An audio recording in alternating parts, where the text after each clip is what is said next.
We're so pleased at the response. Great big crowd here tonight for this program. Wonderful night here in Maine. I was saying earlier, I feel sorry for all of you people in Florida. It's too bad. Here we are, snug as a bug in our little house. This is different for me. We're usually down in the office doing this, but I'm in my home now here in Camden. The old Glenwood Sea is belching out the heat into the kitchen, and it's just so warm and snug here. Snow's blowing horizontally outside, and it's about, well, I guess maybe 14 degrees right now. So we do feel sorry for you in Florida. Welcome to Sharps Point South, all you Zoomers. This is the world famous Sail Power Steam Museum, South Rockland's finest maritime museum. If you've tuned into these before, I'll repeat just so you don't miss anything. My wife and I started this museum about a decade ago. My wife is sitting here smiling with her glasses on, looking like a gargoyle. About a decade ago, and things have come in the door, and the museum has grown and grown and grown until, oh my God, we are chock-a-block full, and we just need more space. So we've decided that we're going to try to expand the old Sail Power Steam Museum. Here's a rendering. You've probably seen this if you've seen our program before, of the boat building that we're going to build, a boat storage building. You can see this is an artist's rendering, but that big door over on the right-hand side there, that's for our big steamboat. We have a stern paddle wheel steamboat, 40-foot steamboat, beautiful thing. And of course, it has a wood boiler in it, a calliope on the top deck. And these doors in the center, that's all our friendship sloops, our Muscongas, and the other doors over towards the left, we'll have a Herreshoff 12.5. We'll have a couple of antique Beetle Cats. So most of these boats were built back in the 20s. And then the little door all the way off to the left there is for our Optimus prams. This year, we're going to have 22 Optimus prams, these little tiny cigar box looking little boats that we have for our sailing school. One of the greatest things that we have dreamed up here at the Sail Power Steam Museum is a skiff program, SKFF, Sail Kids for Free. We offer a week-long sailing lesson for kids that have never been on the water before, from 6 to 14 years old, and they come for the whole week sailing classes. And they come on Monday. Of course, they don't know a rudder from a centerboard. They don't know how to rig these boats. Look at them down there on the dock. They're little tiny kids. So they all have their face masks on. They all have their life jackets on. And they're learning about these little boats. We put them out on a tether. They go out and they figure out how the rudder works and how the sail works. And by Tuesday, we take the tether off. By Wednesday, they're going out, turning the boats over, learning to right them by themselves. By Thursday, they're sailing off with their buddies. And by Friday, they're doing a race out around the buoys in the harbor. And the first thing they do is try and beat their buddy in the next boat. And of course, if they can't outsail them and they can't sail faster, they run into them. Whatever works, you know, that's the way they do. It is a great program. Very popular. Kids are all coming back again this year. We had 10 boats last year. We're going to have 22 boats this year and expand our sailing program tremendously, hopefully. This is all sponsored by the Sail Power Steam Museum. Too bad we have all these faces down the one side of it. But you can see what we do here. We take kids for $100 if we get a donation to the museum, pardon me, of $100. We will match it and put another kid in with them. So we get 2 kids sailing for $100. So for $200, we got 4 kids, $300, 6 kids. Well, do the math. $500 puts a whole crowd, 10 people through. If you give $1,000 to the Sail Power Steam Museum, 20 kids have a week-long experience out learning to sail out in the Rockland Harbor. So be generous, contribute to the Sail Power Steam Museum. That's what it's all about. We'll double your gift. So let's go on now, start our program. Look at these 2 freckled-faced kids here on the left. They're the Anderson boys. They came up as a matched pair, Pete and Mike. And they wanted to get a job on the schooner Adventure. This was back in, Mike, what was it, 1966? Yeah, something like that, Jim. I think that's about the time anyway. Both of them had the same experience. You sailed on a vessel in the South Pacific when you were 14, is that right? Yep, that's correct, Jim. So I looked at the two of them. I said, you guys are looking to go sailing, but we got a lot of work to do first. This was the first year I had re-rigged the schooner.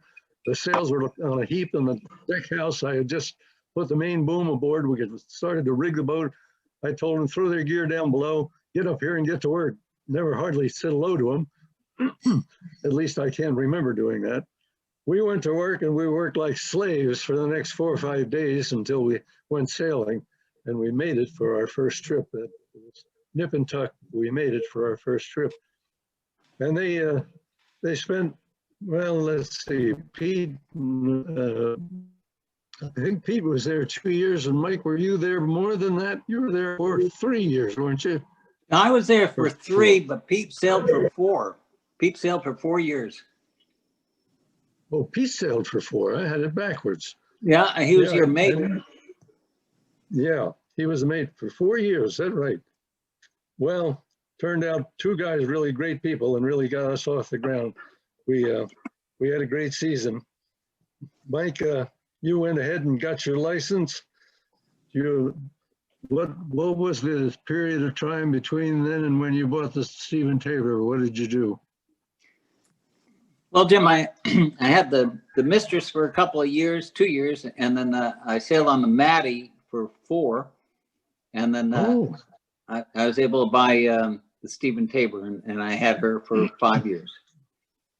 Boy, we paid you a lot of money, didn't we? I imagine. Yeah, $35 a week, Jim. And all you can eat. Yeah, but mostly peanut butter, as I recall. Well, we got to keep expenses down, you know. I remember you were on the Mistress, but I didn't remember you were on the Maddie. Yeah, I had her for 4 years. After Fred Morey put her aground, I got her. Fred Morey did that quite a lot. Yeah, that poor fellow. I remember him very well. I worked as mate for him. Yeah, well, he gave me my big break, I guess. Les Beck's on the boat at the time, and I was on the Mistress, but I didn't want to stay on the Mistress. That was hard work. And the Maddie looked a lot easier, so I got the Maddie. Is that right? Yeah. Well, that's great. Well, the Maddie was a good vessel, huh? Yeah, you know, a lot easier. Six people on the Mistress, that's tough. They're in your face all the time. When you spread it out over, I don't know, we carried 26 or 28 people, something like that. That was a lot better. Yeah, it's like a charter boat. Yeah, exactly. Charter boats, you say to the party, oh, well, I'm going to go get a cup of coffee, sir. Can I bring you a cup? And when you're on the schooner, they come to you and say, Captain, I'm going down to the galley to get a cup of coffee. Can I bring you a cup? Isn't that the truth? That's exactly right. Yeah. How long did you own the Stephen Tabor? I had her for 5 years. 5 long years. Yeah. I don't know how many. Well, I don't know how many strokes on the bilge pump that was, but it was in the tens of thousands. Well, that kept your bilge sweet. You know, you don't want a vessel that doesn't leak enough to keep her bilge sweet. No, it stayed sweet. Yeah, that's right. So you felt you had to get a better, bigger, better, and less leaky vessel. Is that it? Yeah, exactly. The first year I had the Tabor, I was so pleased to have it, and I hauled it out down there in Rockland, and when they were washing the bottom, they washed right through one of the planks. And the Coast Guard happened to be there at the time, and things went downhill quickly. So I spent the next, I think it was 3 winters. I hauled out at the North End shipyard, and I did what rebuilding I could. It was a slow process. That's not something I enjoyed, but it was necessary to keep the boat going. I had no choice. So that's what I did. And I was very pleased after 5 years when Ken and Ellen Barnes came along and decided that they had to own it. And So I Yeah. handed it off to them, and that was one of the best days I ever had. Yeah. Great. And they rebuilt the whole vessel. They did a magnificent job of it. Yeah, good. Well, we'll get on here. You wanted something, you wanted a composite of different things. You want to tell us about that? Yeah, well, I'll tell you, Jim, I've heard over the years, I don't know how many years it's been since I sold that thing, but that it's a Brixham trawler. I guess that's a British boat or something. That's absolutely not true. I spent a couple of years with Imero designing that boat. Behind me is one of Imero's paintings. Probably, I don't know if anyone can see it, but he and I were good friends. Never did I want a Brixham trawler, but I knew what I wanted, and I sailed from Tahiti up to Hawaii on the Wanderer. And I liked that boat quite a lot. I wanted her fife rails and pin rails, and I liked her sheer. And she, although it doesn't appear it in that picture, she does have kind of plumb stem. I like the plumb stem, and the coronet kind of confirmed that. That's a boat I grew up watching lovingly. I like the deck house idea. Stole that from the Tabor Boy, and Wanderbird is a boat that I knew back when I was 16 years old and was sailing out of San Francisco. Liked that boat a lot. Borrowed heavily from that, both the bow and the stern. And I was standing in Gorda Sound one day when it was blowing quite hard from the east, easterly trades, you know that. And I saw Jack Carstar from Beating Maverick up from the Calhoun Reef up to Bitter End, and he was, I think, reefed down, and he was on his ketch Maverick, and I thought, gee, that's a wonderful rig. I love the way he short tacked that thing, reefed down, easy to reef with the main boom inboard like that. So I thought the ketch rig was a good idea. So anyways, I took those ideas and put them together, and Imero and I, over a couple of years, came up with this idea of the boat that eventually ended up to Angelique. But very clearly, she's not a Brixham trawler. She never was intended to be. I don't know anything about Brixham trawlers. She was a boat that Imero and I came up with entirely out of whole cloth. We thought that it was the boat that would be best suited carrying passengers. I don't know if that's turned out to be true, but that's what I believed at the time in 1979. Well, you must admit, in a foggy day and at the twilight, you certainly could imagine a Brixham trawler out of that vessel. I suppose you could. I don't know. I never really thought about it. I only thought about what I wanted, and I had all these different ideas, and so I put them. You know, when you're given a blank sheet of paper, and you can draw absolutely anything you want. That's what I came up with, all these different elements, and if somebody wants to think it's a Brixham trawler, that's okay with me. But that's not what the intention was. It was to come up. You know, the boat is designed to sail on a fixed water line. We never carried cargo, as you know, Gloucestermen carried cargo, fish, and you know, coasters carried all kinds of cargo. You know, all these boats designed to carry cargoes well and do it efficiently on various water lines. But only the pilot boats or yachts, but there weren't many of them at that time, were designed to sail on one fixed water line. So that's where we borrowed, I say Imero and I, borrowed most heavily. And I don't want to offend any Gloucester fishing fans or any coastermen, but you know, but when we were designing the boat, that's what we were looking at, and so that's how the boat happened to be. There it is. Mike, can I interrupt a second? Somebody's asking if Wanderer is the boat that Sterling Hayden used to own at some point. Yeah, that's the one he kidnapped his kids and sailed to Tahiti on. Imero was a fantastic man. He was my neighbor over on C Street. He was a marvelous artist, and what a brain that man had. What an imagination he had. And certainly he was a guy that could put these various components together for you and come up with an incredible vessel. This one on the top there, of course, is one that he dreamed up out of his own head. But this is the kind of thing that he could dream up out of his head. He had such an incredible imagination. He has a new book out called Umbravago, this fairyland that he made up, and his paintings are in there. It's a wonderful, wonderful book. How did you meet Imero, Mike? Well, you know, I think Imero used to do those dock walks. You know, he didn't drive a car, so he would walk. And of course, I met him through his dock walks, perhaps through you, because I know you were a friend of his. And I couldn't agree more that he was a wonderful artist and architect.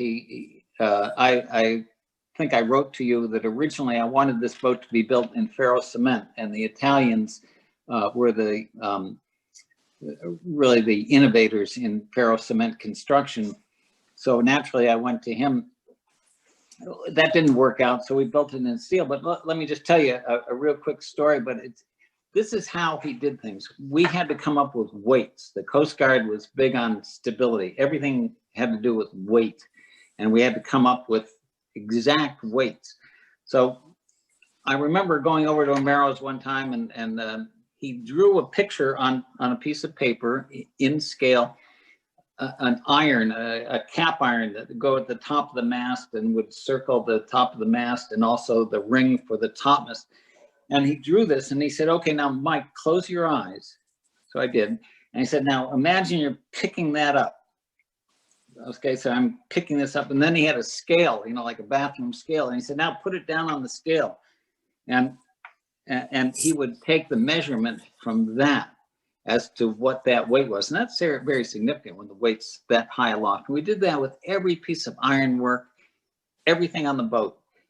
Imagine you're picking this up. He would draw a picture of it, and I would put it on the scale, and I guess it worked out because we met the Coast Guard criteria within his parameters. So he was not only a wonderful artist and a wonderful designer, but he had the imagination to kind of combine the two, the artistry and the mechanics. It was a pleasure to work with him, obviously. He said that he wanted to draw vessels, so he went and took a course in naval architecture. And he must have been an amazing architect, because he has a brain like a steel trap. He remembered everything. Yeah, he certainly did.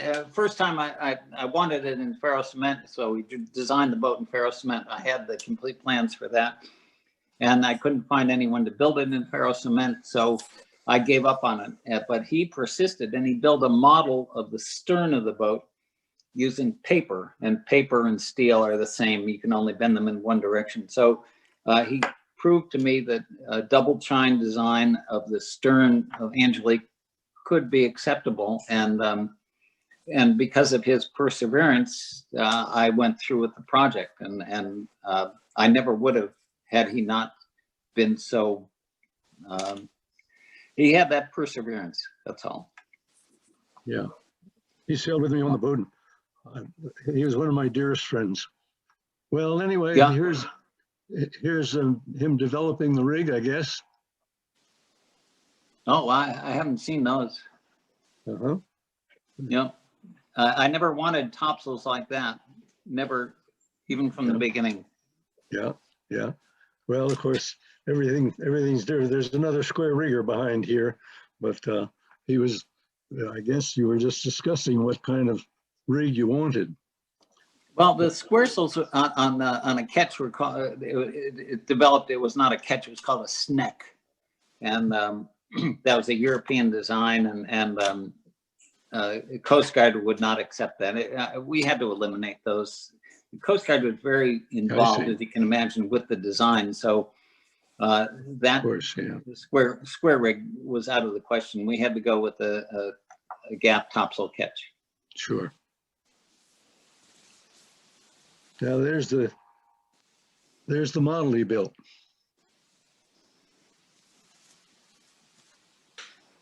Yeah, oh, that's good. He asked me to build one, and I don't think he accepted it. I don't have the patience to do that kind of stuff, because Yeah, in order to build a steel boat, you have to be able to wrap flat pieces of paper around it, and that's not me. But if he did that, good on him. yeah, yeah. And there's what they call a chine bar. What's a chine bar? The chine is where flat pieces of steel meet.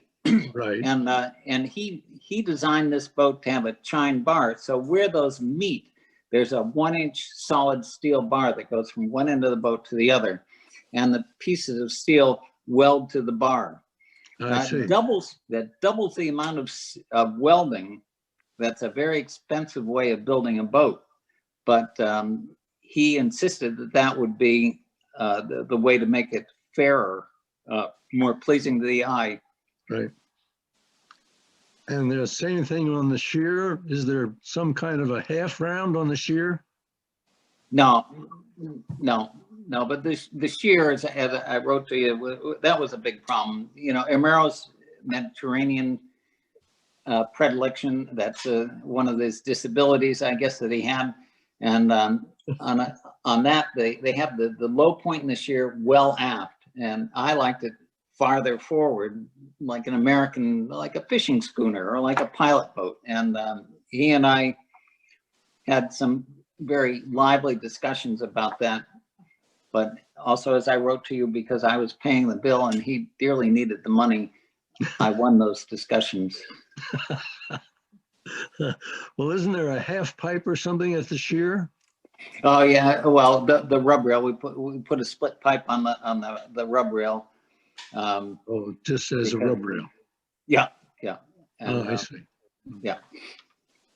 Yeah. Well, he certainly fared the lines up. There's a beautiful line drawing there. And all, it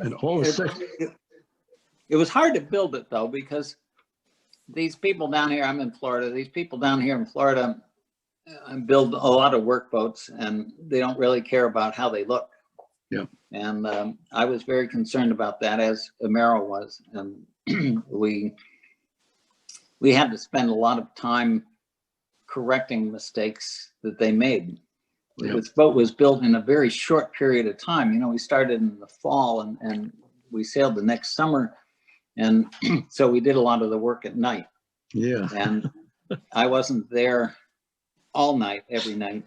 And as a result, we paid the price. Imero had come up with a welding schedule where you're supposed to weld a little here and a little there. You don't concentrate the heat, and therefore you don't distort the steel. But people down here in Florida are a little negligent about following welding schedules. So we spent a lot of time correcting mistakes. I think we corrected a lot of them, but perhaps not all. Oh, God, a million details. Yeah. A million details and little tiny parts all over the place. Parts and parts and pieces and pieces. No, they're, you know, people often ask, and I see these pictures, like I saw that one of the Stephen Tabor when they were rebuilding it, you know, all these piles of wood, you know, how many pieces of wood go into a wooden boat. You know how many pieces of steel are in Angelique? There's only one. One. Mm-hmm. You join them together, they're only one. That's something about steel construction that I came to appreciate, that when we were all done, there's only one piece of steel. Well, only one builds the pump then, huh? Well, you know, I thought, having been on the Stephen Tabor boat I dearly loved, you know, we weren't going to have that many wet bunks. Yeah, I used to say when the passengers would come up and complain about a leak over their bunk, I say, "Oh, be quiet about it. Don't everybody will want one." Yeah. This is the rendering Imero came up with, I guess, Mike. And yeah, we had to put out a brochure because we were sailing next summer, but of course the boat didn't exist. So I I had him do these two renderings. I like the one on the left the best. I have one of those hanging in my home right now. And those were the first times I had seen the boat. Yeah. And still, I like that one on the left very much. Yeah, beautiful job. This is a in the captain's words of the thing you sent to me about building the vessel. We're not going to take the time to read that whole thing, but we're going to have it on YouTube afterwards, and people will be able to get it on YouTube. They'll be able to stop it and read the whole thing. I thought that was a great dissertation that you sent me about building the vessel and the problems you had getting it all set up. And the way I don't think that story had ever been told, so thank you for the opportunity. Well, it's published now, so There you go. like it or not. But it's a great story, and I hope people go back and read it, because it is a wonderful story. How you stole the boat out of Florida, and the sheriff's plane was over your head, and you hook a tugboat to it, and they stopped you mid-tracks, and you had to show all these papers. Oh, it went on and on. It's just a great story, Mike. So, Mike, we do have somebody asking if you could just add into there where she was actually built, which yard? It was called Putnam Shipbuilding, Putnam County, Florida. The town is called Palatka, and it was built on the Stokes Landing Road. Thank you. and you set up all these frame sections and watertight bulkheads and everything. And they're just those little sticks holding it up, Mike?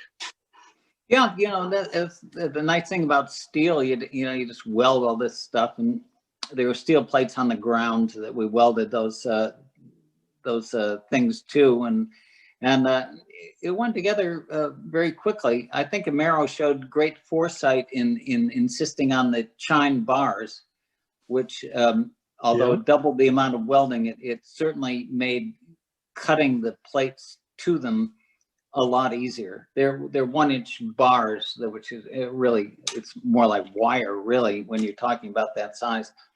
And it went together very well. I developed a great relationship with the crew at the yard. I worked with them. I became a welder myself, and it was fun working with them. It really wasn't a hard job to put this part together.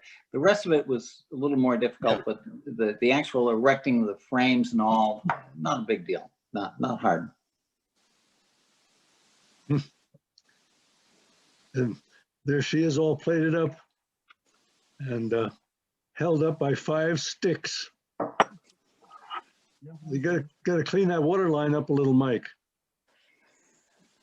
Yeah, that period is kind of a blur to me. I was working about 25 hours a day, and I got to tell you, that whole Stokes line of that yard was covered in water moccasin snakes, and I hate snakes.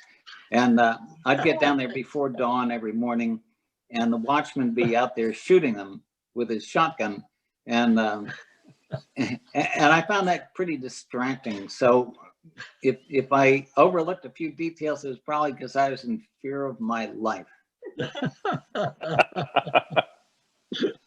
Marvelous, marvelous.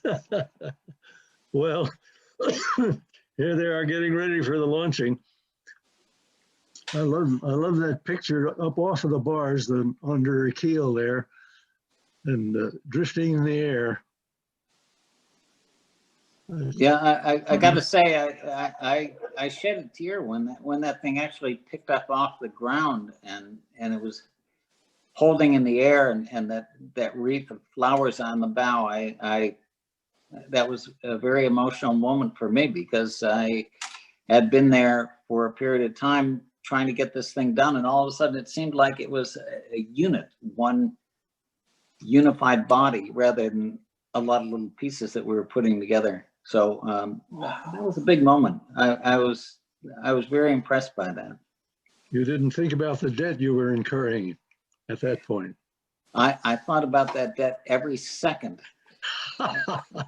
Yeah, I think I wrote to you that, you know, that in 1980, the interest rates were above 15%. And I think Ted Hanley at Camden National Bank was doing me a favor by holding it down, but it was just more than I can imagine. I mean, I was so far in debt that I had no way to go but forward. And a lot of people said, well, why don't you cancel the season and, you know, you do it again next year, or you do. No, there was never a possibility, never a consideration. So I think maybe that the financial imperative kept me going forward, and I'm glad of it. Well, I don't know which would be worse, the water moccasins or the debt. I take over the Camden National Bank. I take the water moccasins any day. Gotcha. But Ted Hanley was the vice president there who I dealt with, and he was a wonderful guy throughout. He really was. Yeah. He was a great guy. Yeah. Well, this is a moment of spiritual gratitude, isn't it? This is the dedication. Yes, yeah, that's Mike Harrington on the left. He used to sail for you, Jim, and that's a wife. I used to have that wife, as I recall. Then that's me, Imero, and over on the right is Phil DeSalt, just the greatest kind of guy. He was the mate, and Myrna is holding a flask of Camden Harbor water that Imero had brought down so we could christen the boat properly, Angelique. With that, we went through a lot of name iterations. Originally, it was going to be Minstrel Boy because I love the song, but thought it might not be appropriate for public use. And then I wanted it to be Phoebe Snow for the obvious reasons, the railroad connotation. But there was a popular singer by her name, Phoebe Snow, at the time, so we went with Angelique, which was the name of a type of wood. I'd read it in Wooden Boat magazine. Right. This is the antithesis of a wooden boat, but anyways, it meant nothing, but it had an A, and I thought maybe I could get an edge on you by having an alphabetical advantage. No. Do you have any pieces of Angelique on her? I did have a piece of Angelique that I hung in the main cabin, yes. Great. Well, that's a great picture. And here's the launching. Going into that little creek. Yeah. How much water was in that little creek? We drew about 9.5 feet then, and I think we had about 9.5 feet of water. It's a river. It's not a tidal, and we were probably sitting in mud. Well, I was wondering if you were sitting in three feet of mud.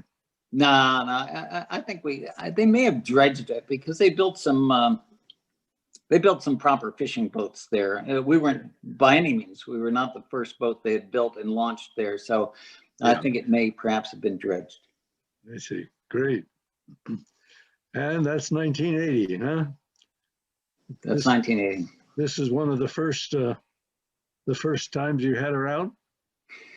That's my mother's handwriting, Angelique 1980, and I believe she took that picture. She's long since gone, and yep, that was it. Probably the first time she had her sails up. When you had her in Camden Harbor, you didn't have water enough for her there at the dock, right? Well, no, Budsy had dredged. Budsy had taken Mary Day up to the head of the harbor and put out those moorings, and I cooperated with him financially to improve that berth at the head of the harbor. Our sailing was tidal, and I think we did ground out at low tide, extreme low tides. We had to come and go at half tide or better, but that wasn't without precedent, as I recall. And yeah. And that was a good place for her. I was so happy to have her home in Camden. That's where I identified with. Yeah, I have a letter from Imero that said you were grounding out most every tide and heeling over, and he was worried because the ballast would be shifting and causing pressures at different parts of the keel. Yeah, he worried a lot, didn't he? Yeah. He wanted a piece of angle iron welded on both sides of the box keel. Yeah, I heard that from Parker and Mirren, who are also consulting architects. But Oh, I see. I was convinced that all that ballast that we put down there, both in Florida and in Maine, had rusted together to be one solid lump. And I see. I had a lot of other things to worry about. Well, I'm glad that didn't affect you. No, How old were you? I was How old were you 31. in this picture? I was 31 and about 50 pounds heavier than I am now. And deeper in debt. Oh my God, that was terrible. But that was a proud moment. I had two guys who had worked for the Navy, and they made that bronze plate for the middle of the wheel. All I had was a washer on there. And these guys, they were on our first sail, I think, and they came up and presented me with that. It had name Angelique 1980 and had my name on it. I'd asked Mike McHenry, who I sold it to, if I could have that someday, but I think he reconfigured it. But anyways, that was a proud day for me, standing right there. And that's a flaw in the photograph. My wife wants you to know that that's not a hole in my shirt, even though I was. It is not. It's a welding burn. I know that. I was deep in debt, but I could afford a clean shirt without a hole in it. Trust me, Jim. I'll let you get away with it. Okay. Well, there you go. I want to ask you about those topsails. Did you set them from the deck, or did you furl them aloft? Well, we furled them aloft, just like a topsail on maybe a Gloucester schooner. I'm not real familiar with that, but no, that jackyard would help actually with the stowing of the topsail. And we never tacked the topsails. I think they set better like that to windward of the peak halyards. And I liked it. I liked the looks of it. I put the A up there for Angelique. A lot of other people thought A stood for something else, but no, it was Angelique. And if it had been red, maybe it would have been more appropriate. But no, it's Angelique. And you know what? I sailed 25 years up there in Camden, and people, as you know better than anybody, people would come back with pictures of their previous cruises, and they'd always misidentify. Oh, that's the Mistress. No, it's really the Adventure. That's a picture of the Victory Times. Well, no, that's actually the Mercantile. But they always got the Roseway correct. Yeah. Because she had those red sails. Well, I was in a brown period, and my sails were dark brown. And I put the A up there so people would never make the mistake of confusing me with any other boat. And so A, Angelique, and dark brown sails. I understand that some people have had the misfortune of changing the colors of the sails, but mine were dark brown. Mm-hmm. Interesting. Yeah. That's great. And there's the accommodation plan. The deck house is, well, I'm sure everybody pleasures it. It certainly is rewarding to have the galley up on deck and having a saloon up on deck. Very, very nice, very comfortable. Where did the piano come from? That was a piano that I bought in Camden. It was a Chickering piano, and I had allowed a certain amount of space for it. I built in the settees and everything all around it. And when we actually bought the piano and put it on board, it fit perfectly. Imero was part of that. Of course, he's a piano guy. He could play the thing. I couldn't. Yeah. And it was a wonderful addition because we found that a lot of our passengers were able to play the piano and provide their own entertainment. Imero used to play Gobbato Bach. You remember Yes. Gobbato Bach? Yes. I loved it. He could play Gobbato Bach by the hour. And he did this carving for you? Yeah, I thought we needed something on the bow of the boat. So I asked him if he could come up with some design, and that's what he designed. And and I approved it, of course, because I really liked it. And then he went ahead and carved it, and I took those 2 carvings and mounted them on the bow. Yep. And there's the piano there. Everybody around singing. Yeah, that was pretty common. That was a real great thing. I guess I always intended to play the piano, and I probably will one of these days, but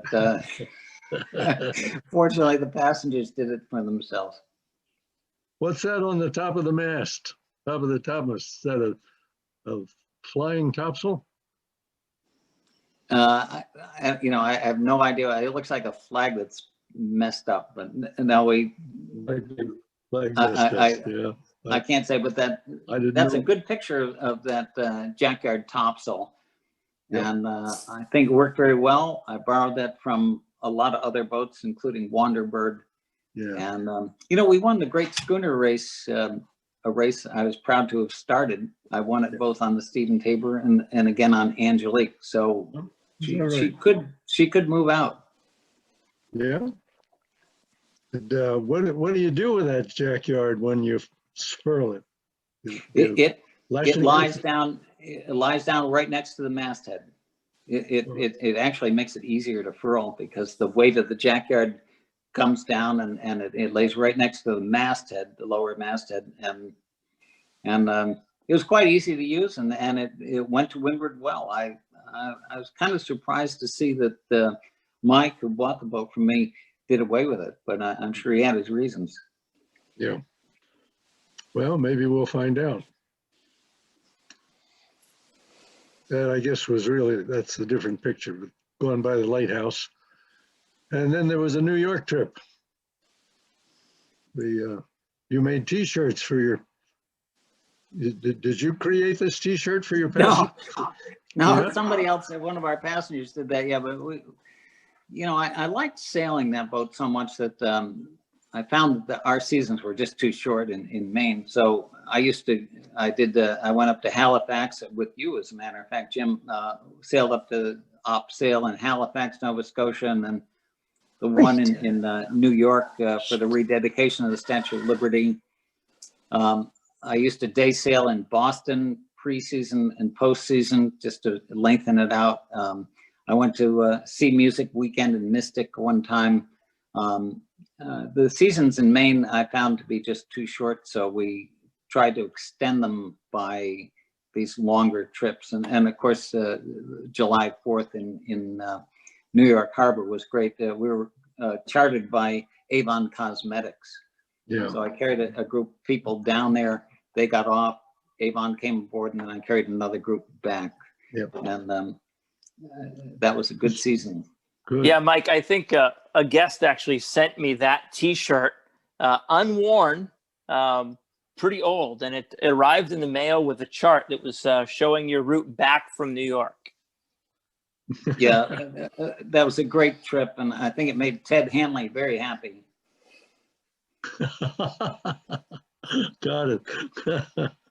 There she is in her berth in Camden, and I have no idea what year that was.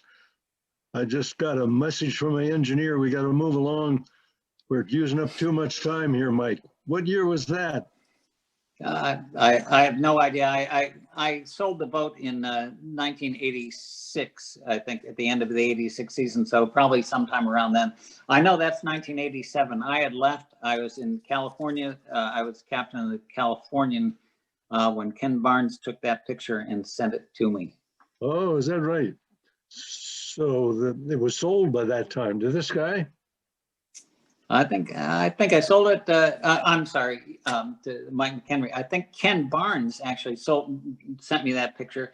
Of course, that's the guy I sold it to, Mike McHenry. Another happy coincidence for me, and I think that Mike took very good care of that. Except he turned the steering wheel around. That obviously was a mistake, but I'll let him go on that one. Mike, are you there to defend yourself? I am here, Jim. Do you hear me? Yeah, gotcha. Okay, gotcha. Well, I'll try to defend myself. I know I made a lot of mistakes over the years, but turning the wheel around was not one of them. Mike, I wish you had told me about the composites of Angelique. I wouldn't have to have been making up things all these years. The idea of a Brixham trawler really came from conversations I had with Imero. Of course, his apartment was overlooking Angelique, and every once in a while he would come down and we'd have some conversations about the boat, etc. Yep. Well, yeah, you know, we all, I think we all admire Imero, and and I have to admit that it was his genius that put that boat together.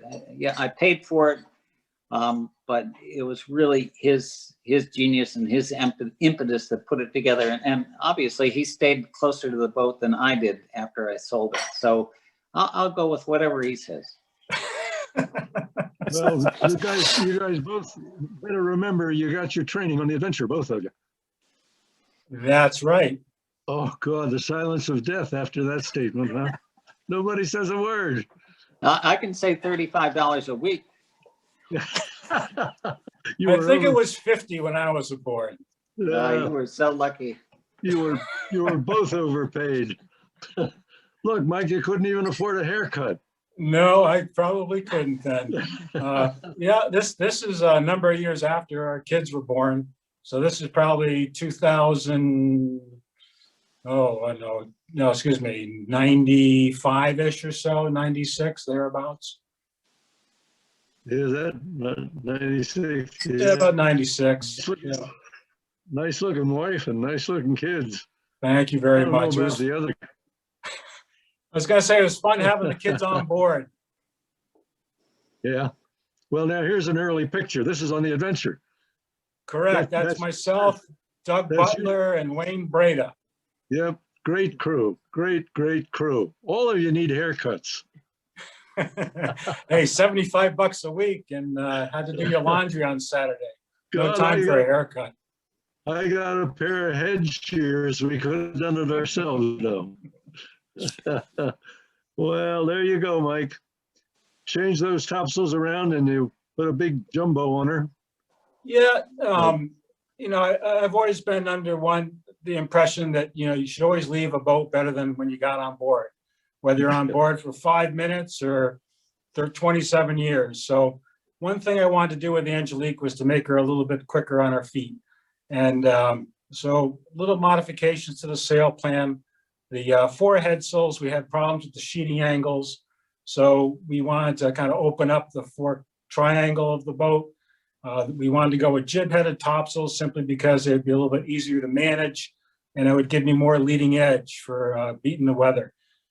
So these are the reasons we did it. I had Ron Hawkins. He was very involved with building the rig.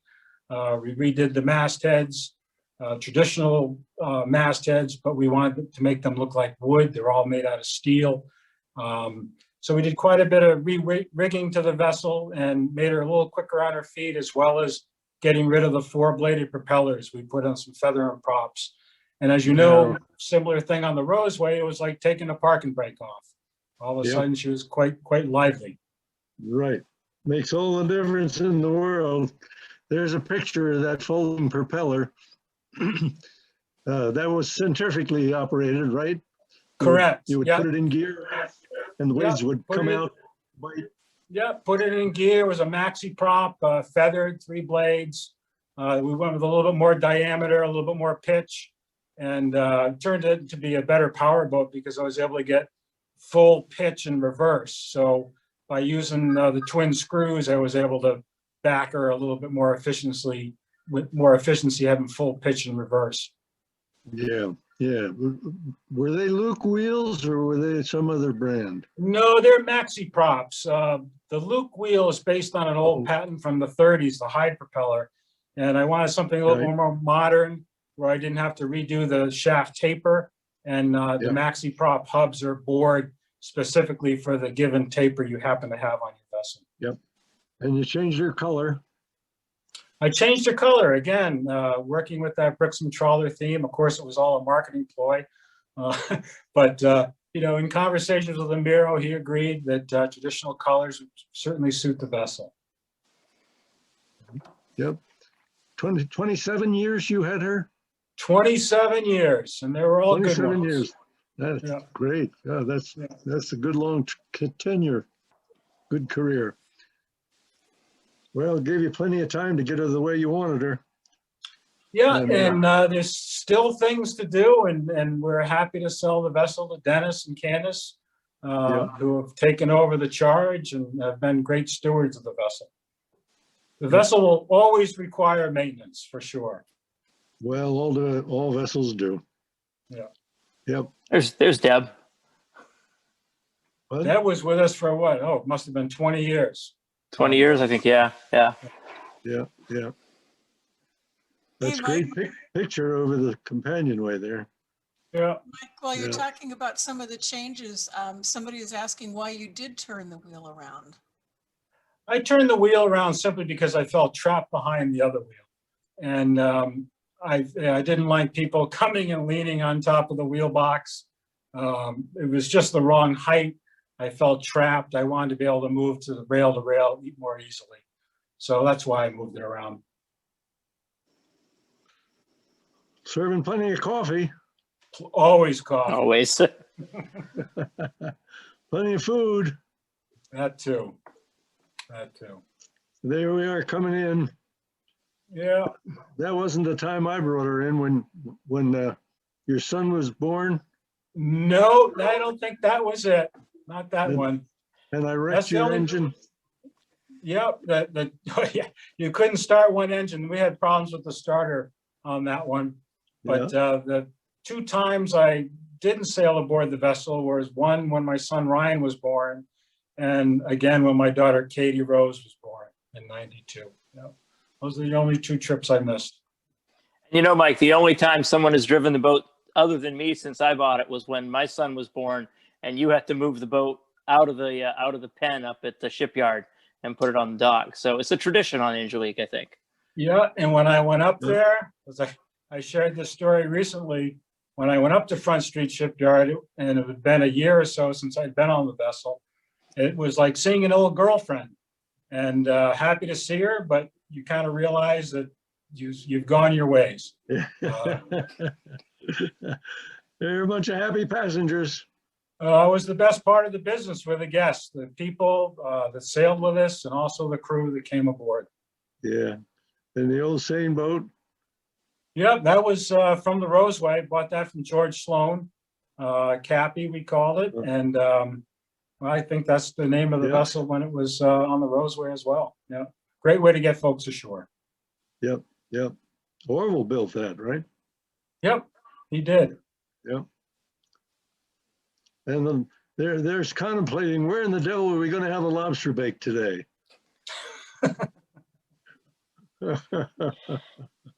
Yeah, well, good day sailing, and then you have to stop for a lobster bake. Oh yeah, I always enjoyed the lobster bakes. Yeah. I always found it a challenge. There was one summer where I think we visited one island twice the whole summer. Yeah. Yeah, that was fun. That was Yeah, fun. it was fun. Some islands we never would go back to, by the way. Yeah. And my kids on board the boat, Yeah. Yeah, they grew up on the boat, didn't they? they sure did. Yep. There's one of the raft ups. Great fun. Those were always a lot of fun. Nice to see all vessels, sizes and shapes and colors. Is that Dennis up on the cross trees? Let's see, it Got hasn't another quite, crew. I think that's my son Ryan. up That's there. Ryan. Yeah. Oh, is that Ryan? Yeah. Yeah, That's Captain Jenny Tobin out on the bowsprit there, throwing the Yeah. staysail, though. that's right. That's right. They're steering off into the fog. Who's the passenger with the ball in his mouth? Let's see. Oh, that's Oh, Ruby. Rube. Yeah, Ruby would come sailing on occasion. Yeah. Her favorite thing was going ashore and barking at bell buoys. The decks look beautiful there. Yeah, those are the decks that Mike Anderson laid down. Kind of darkened up with age. Yeah. They were starting to fail a little bit here and there. The water was intruding underneath the deck and the plywood. So we needed to do Yeah. something eventually to the deck. Yeah. Well, there you go. Where are we going today, Captain? We just cruised around with no particular destination, as you well know, Yeah, I'd have given that kid a haircut. Jim. Now I don't know this picture. I got this out of another source. Where are you here? And Well, let's see, I think I may be a picture behind you. We got Charlie with the pudding on the yawl boat there. Oh, that's a picture that when was- Dennis had her, yeah, in some Sound. Some what was sound, that? yeah. Sound? Yeah. Yeah. Sound. The 100th anniversary of Acadia National Park. Ah, is that right? Yeah. Yeah, yeah, good parade. Nice parade. Yes, sir. Very nice. What's that? Oh, here's Dennis. My wife says, "Get to Dennis." Well, here he is. For God's sake, here he is. He's getting the deck cleaned out here. Well, that's the steel deck after we tore up the plywood, yeah. That steel was like so you gave new. him all the dirty. You gave Steel him was all the in great dirty shape. jobs, Jim. Yeah. There's Yeah. Dennis making a mess. I think he cocked himself in a corner on that one. We were laying he down got- the new deck and caulking it. Yeah, that's great. He got a lot of experience before he took over. Before he Oh, just yeah. couldn't do without it. He was aboard for 10 years on and off. Great help. Oh, there's 10 Mike. years on that. There's Mike Anderson. Yeah. So a passenger sent me some of these, Mike. Some of these images. Oh, nice. Yeah, some great ones of Mike Anderson sailing the boat back in the day. Yeah, That's not Mike. that's not Mike. Yeah, that's when I was driving. That's the view from the office. Yeah, these are your pictures. Yeah, that's my view from the office on a daily basis. Right. Yeah.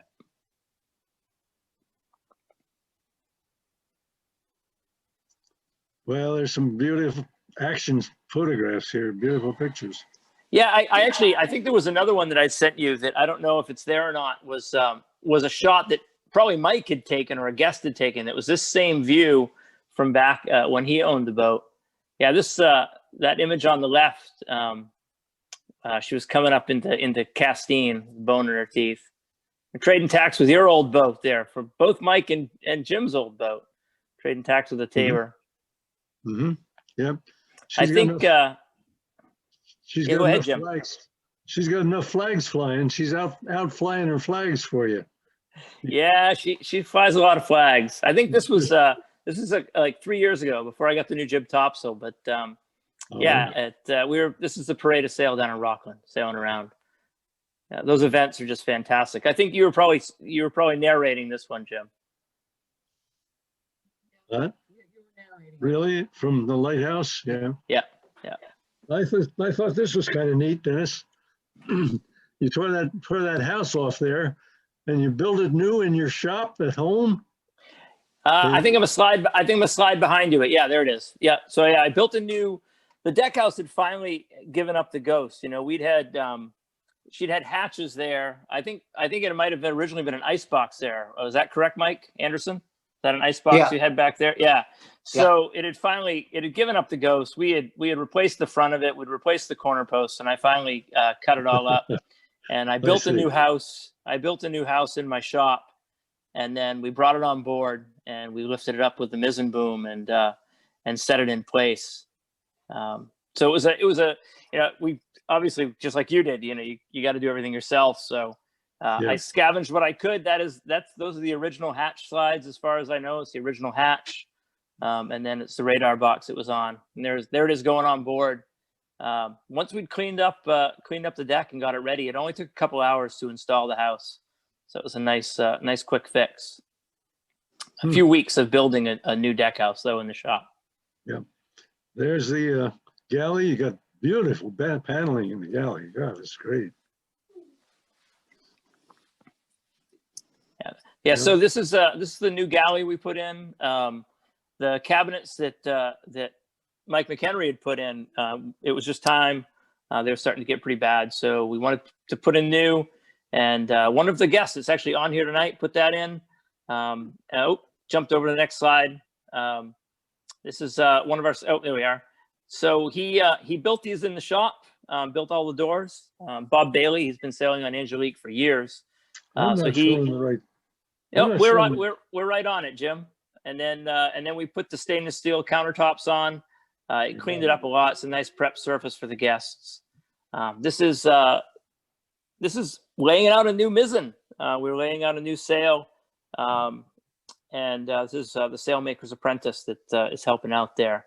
So Grant Gamble has built, Grant and Brad have built every sail for this boat since you had it built, right, Mike? They built them all. Yeah. Grant did our first suit. Yeah, so Grant's just out of frame on this one, and we're laying out the mizzen in the gym. A little bit easier to rent the gym out for the day. And this is Jenny Baxter. She's his apprentice, and we were laying out a new mizzen sail. That was a few years ago now. But the cloth we're using now, this is Duradon. It's from England. It's a nice heavy synthetic canvas material. Yeah, that's beautiful stuff, Turadon.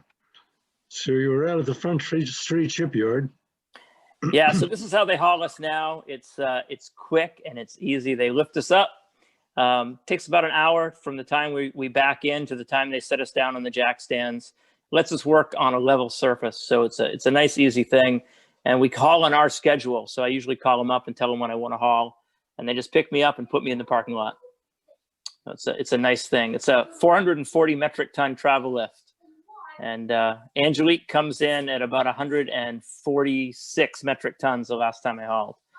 And here was here we are back on a marine railway, back down in the south end of Rockland. It was time after 39 years. This was a tank that we opened up. This was originally started as a black water tank, and then it was changed over to gray. It was all the shower water went into it, and it had deteriorated to the point that we felt it was time to cut it open, and we got in there and took out all the baffles, took out the tops of the tanks, and then cut out the side. We got a 6-foot guy back there for scale. I was probably about 8.5 or 9 feet tall in the back section there. And we cut all that open, and you can see there's some ballast in the part of this picture to the right. Probably about 1,500 to 1,800 pounds of ballast that was in the engine room, and we had to shovel all that out. So Mike, I will let you know, it was not all rusted together. It came out pretty well. I would use a pickaxe and a shovel in a 5-gallon bucket and throw it into a bin so it could be weighed, and we could recreate the weight when we were all finished with the project. But we cut out that bulkhead, that watertight bulkhead, and then had to shovel it all out so we could do the repair. And you cut into the plank in there. Yeah, we cut into her sides. The one on the left, that's her port side. So the interface between the sides of the water tanks and the fuel tanks was a little problematic. Moisture could sit down there from condensation, from any plumbing leaks, or back in the mess room, any water that sat. And we cut out about 24 feet on each side, a little bit more on the starboard side than on the port side, and put in new tank sides, little inserts, and then welded in new plate. We actually found it was easier to take out bigger sections, long sections, because they could weld that back in big pieces. We did have to get full access on the inside of the boat.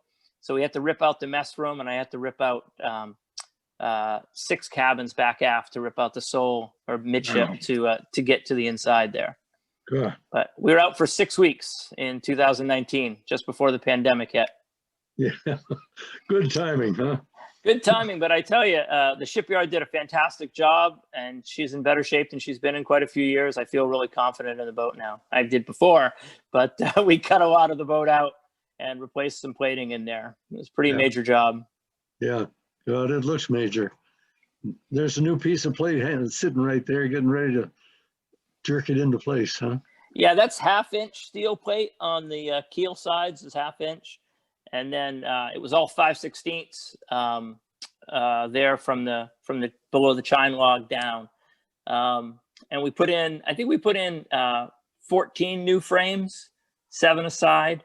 And then the steel, you can see on the first slide to the left, you can see the side of the tank there. It's the water tank you're looking up into. We replaced all that.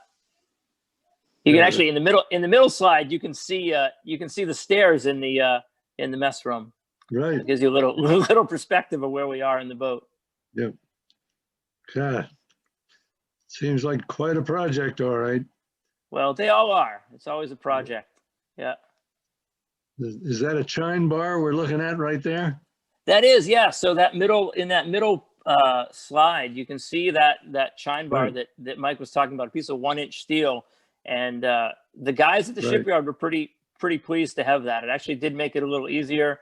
It's a good strong joint.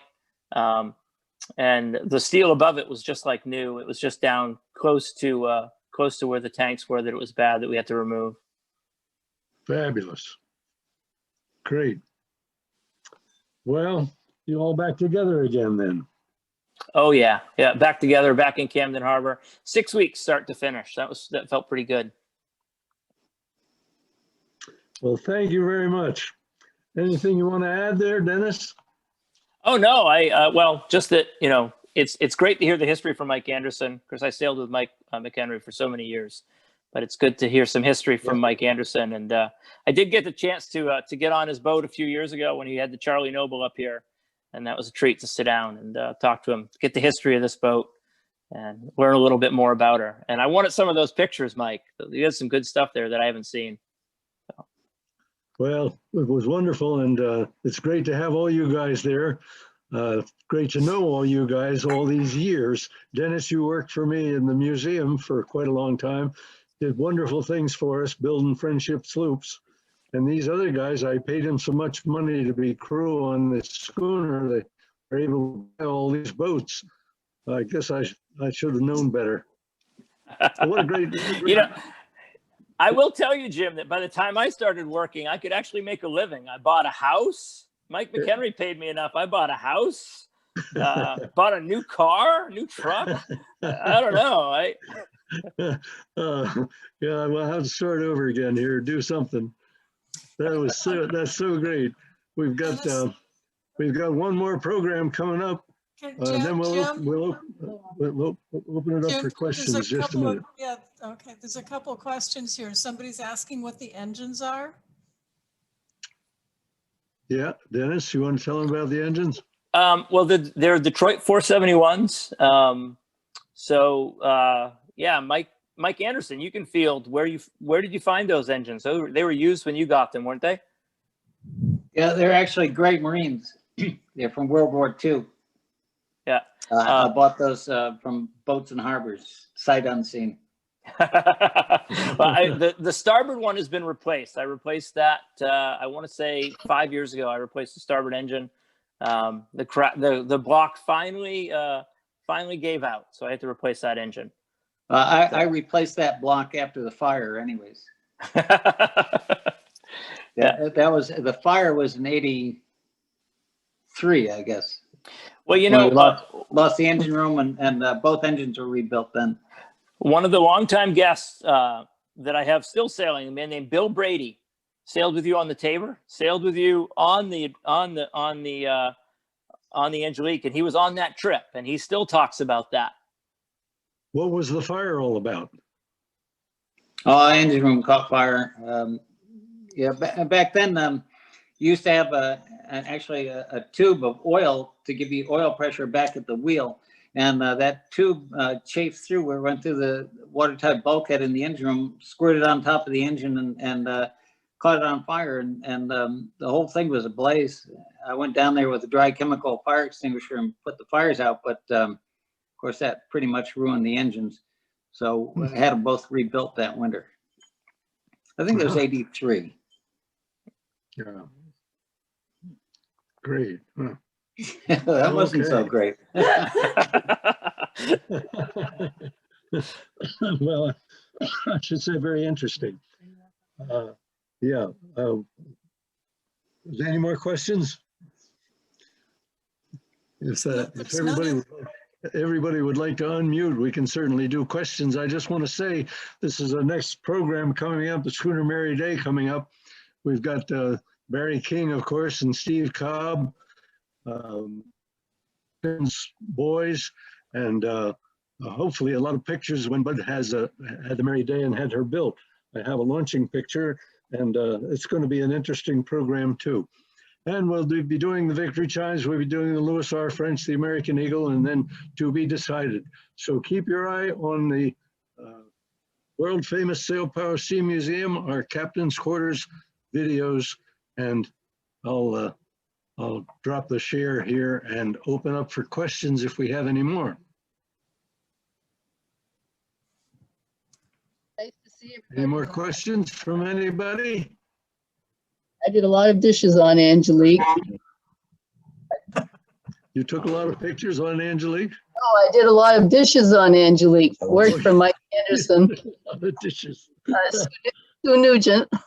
What a privilege, huh? Oh, it was, and I sailed up to Halifax with him. Great. And That's great. great. Yeah, Well, you- and I was there for the fire. You know, Sue, you're the reason that I'm Yes, well, in Camden to I begin know with. that. I know that. I totally remember. It was just a joy to have you on board, OLAD. That was a long time ago. Yeah.